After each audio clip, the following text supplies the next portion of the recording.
اسد قیصر کا کہنا ہے کہ ملک میں آئین ہے ہی نہیں، ملک کے ساتھ کھلواڑ ہو رہا ہے۔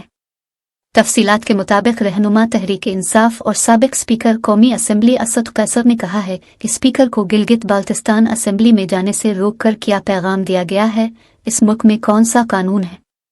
دنیا میں ہمارا تماشا بنا ہوا ہے اور جمہوریت کے ساتھ مذاق ہو رہا ہے۔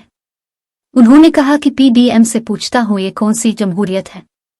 اگر آپ نے اس طرح کی سیاست کرنی ہے تو ماشاءاللہ اس سے بہتر ہے۔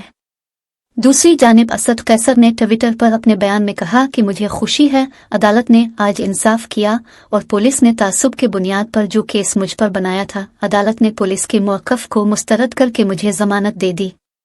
اگر گلگت بالتستان کا اسپیکر اسمبلی نہیں جا سکتا تو ہم کیا پیغام دے رہے ہیں؟